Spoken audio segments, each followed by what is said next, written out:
Praise the lord. పరిశుద్ధ తండ్రి ఈరోజు నీతోటి మాట్లాడుతున్నాడు. పరిశుద్ధ గ్రంథము ద్వారా హెచ్చరిస్తున్నాడు. ఆయనతో సహవాసము చేసిన ఎడల నీకు సమాధానము కలుగును. యోబు గ్రంథంలో 22:21 ద్వారా హెచ్చరిస్తున్నాడు.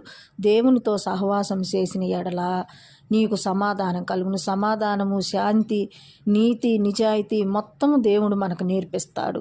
యోబుకి ఎన్ని కష్టాలు వచ్చినా, ఉన్న ఆవులు, ఒంటెలు, గొర్రెలు, బిల్లింగులు, ఆఖరికి బిడ్డలని మొత్తాన్ని తీసేసినప్పటికి కూడా యోబు ఎక్కడైనా నిరుత్సాహపడలేదు. ఇచ్చిన దేవుడు తీసుకున్నాడు అని అన్నాడే కానీ ఎక్కడ దేవుణ్ణి నిందించినట్లు లేదు. అప్పటికీ నిరుత్సాహపడకుండా ధైర్యంతో దేవుని వైపే చూసినాడు, దేవునితో పయనించినాడు, ప్రయాణం చేసినాడు. యోబుకు మళ్ళీ అంతకు నూరంతలుగా దేవుడు ఆశీర్వదించినాడు. బిడ్డలను, గొర్రెలను, పోయిన ఆస్తులను మొత్తాన్ని నూరంతలుగా దేవుడు ఆశీర్వదించి యోబుకి డబల్ యోబుకి ఇవ్వటం జరిగింది.